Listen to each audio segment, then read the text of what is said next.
So what is the title of this? You don't have to hit rock bottom before you decide to climb to the top. The reason why, I mention this is because everyone goes through something. You watching right now may be experiencing something, or you feel like you're on the cusp of an experience, all right? You're on the cusp of trouble. You feel something lurking. Something doesn't quite feel right. And as I've told you often, or as you've probably heard before, if it doesn't fit, don't force it. But oftentimes we still want to force something because we still want it to feel good. We want it to make sense. So again, what does this mean? You don't have to fall to the bottom, or you don't have to hit rock bottom before you decide to reach to the top or climb to the top. Oftentimes, all too often, we hear these incredible stories about people had to experience the absolute worst time in their life, and not because of someone else's doing or something outside of their control, but they were in fully control of something. We were fully in control. I was fully in control of the situation, the circumstance. But instead of wanting to see it through to the top, I wanted to see it through to the very end, the very bottom, the absolute worst, the rock bottom. And I actually walked towards the bottom the entire time, voluntarily, while in control of the circumstance or situation.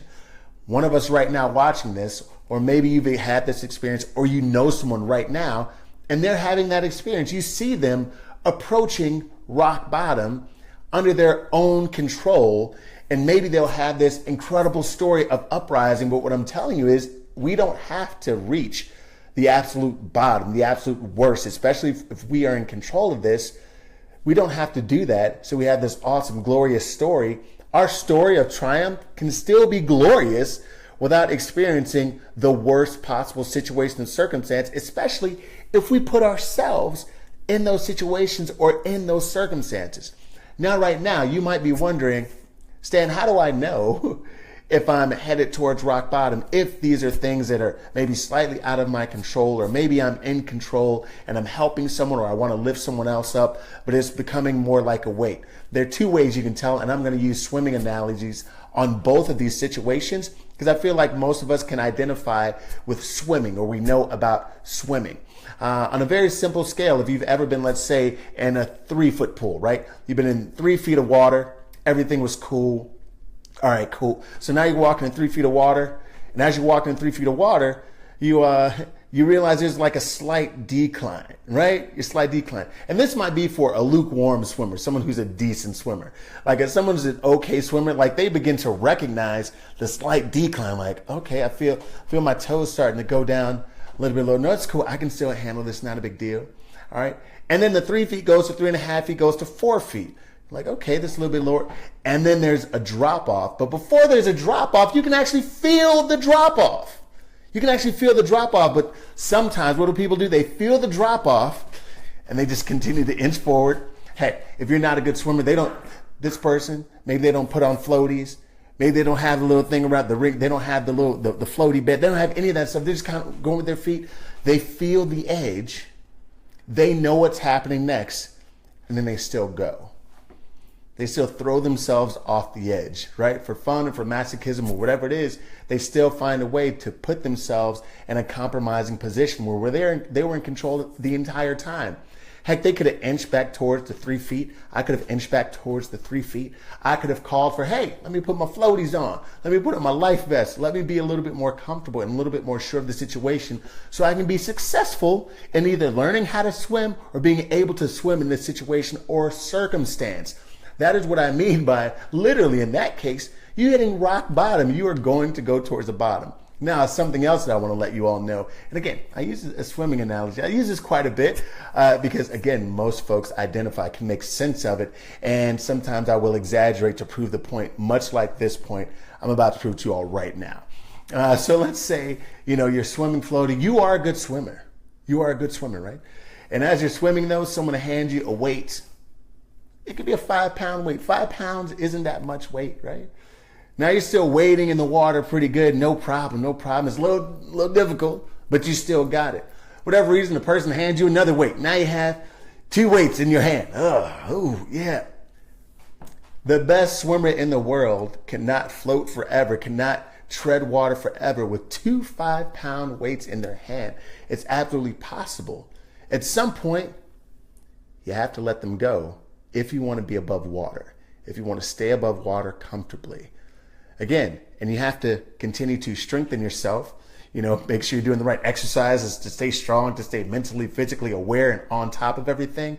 But at some point, if you right now are holding on to 2 weights while still trying to tread water in 5 or 10 feet water deep or whatever it is, if you're trying to do that, you are playing against yourself. More than that, you're playing yourself. Be willing to let go of those weights. Right now, we are in control of something, and we refuse to acknowledge what that thing is in control of that is keeping us from being our best self or keeping us in our best situation. Listen, there are often times where rock bottom may come, but it won't come because you voluntarily walked it into your life and continue to see it through to the very bottom. There's some things that are completely out of our control, but then there are things that we are fully in control of. You have to decide if you're willing to take control of those situations and not see it through to the very bottom. That means physically, spiritually, emotionally, that we do better to take better care of ourselves on a regular basis. This is not always easy, but it's absolutely necessary.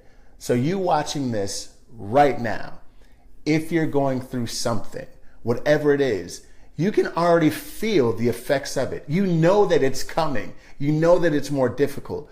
Are you strengthening yourself physically, emotionally, spiritually to deal with it so you don't find yourself inching further towards rock bottom?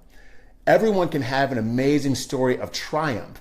That story of triumph, it does not come in the rule book that you have to experience the absolute worst in your life, that you have to have the worst experience, that it has to be complete and terrible and utter chaos in order for you to decide, it's time for me to climb to the top. It's not always easy to do this, but it's absolutely necessary. Promise that sometimes I find that the greatest advice or stanspiration, thank you very much, Jessica, appreciate that, right? The greatest inspiration comes when I'm having conversations with myself. And those conversations seems to resonate so well with those who are willing to have more honest conversations with them. The better I'm able to be, I'm able to be better because I'm willing to have more honest conversations with myself. And I feel like we can do that collectively. If I'm willing to share the best parts of me, I absolutely want you all to know that I'm able to share the compromising sides of me and things that I go through.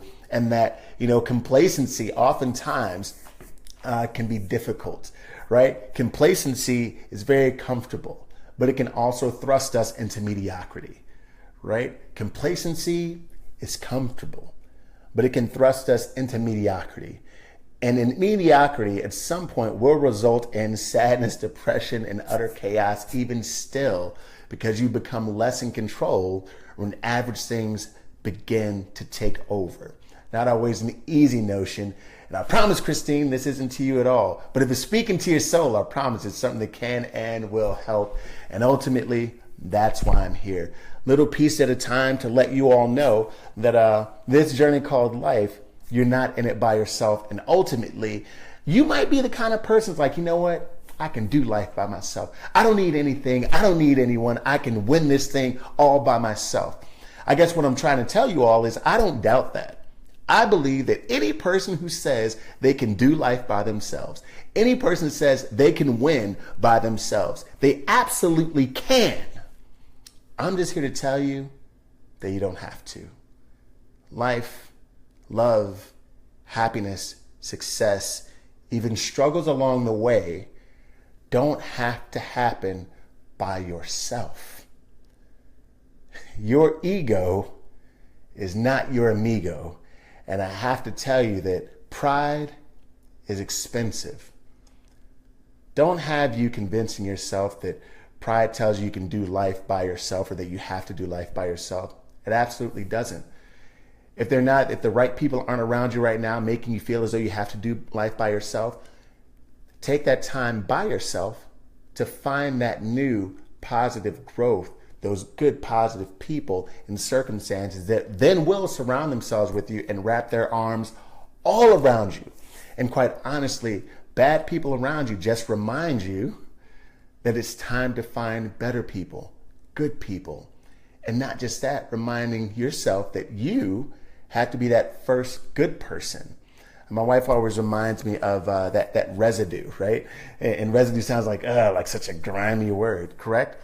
If you're around negativity, if you're around difficult people, if you're around negative energy at all, that residue gets on you. Even if you're a great person, even if you're a fun person, an outgoing person, negative residue can get on you. So part of that alone time is kind of like scrubbing. It's going on the internet, searching positive hashtags, going on YouTube, searching motivational or funny videos. It's getting that residue off you, getting a fresh start, getting all cleaned up, and then going and finding the right things, the right pieces to the puzzle for you to complete yourself, and then complete all the different parts of your life that you want to be happy, that you do deserve. You just have to go get it. Again, not always an easy notion, but an absolutely necessary one. I think that's all I have. I hope that wasn't too long for you. I hope this fed your soul, your spirit, and your heart. We are much like vehicles, right? We are vehicles, but we're a different kind of vehicle. You know what I mean? Like, we don't run on gasoline. We don't run on premium. We don't run on unleaded, in the literal sense. But us as human beings, we run on something. Some of us run on love, respect, unconditional caring. Like, we run on something. Respect, like we run on something. We all want to be loved. We all want to be cared for in some way. That's why it's so easy to see when someone's running low on it. Now's our time to begin to fill up our own literal and metaphorical tanks of love, respect, honor, and cherish those around us. And then you'll realize that also has a trickle effect like everything else. I appreciate you all. Thank you so very much for tuning in. If this is your first time seeing who I am, my name is Stan Pearson II, speaker, motivation comedian, actor, and author. Essentially, I teach people how to be the best version of themselves as often as possible. We aren't perfect, but being and living a better life is absolutely possible. Remember 24/7, 365, and 1/4 days a year that you're good, you're great, you're worth it. All the while making sure you look good, feel good, and be good. Appreciate you all. Be good to yourselves, the people around you, not just because you should, but because you absolutely are worth it. This is Stan Pearson II. You're to hear first. Peace. Dramatic walk off.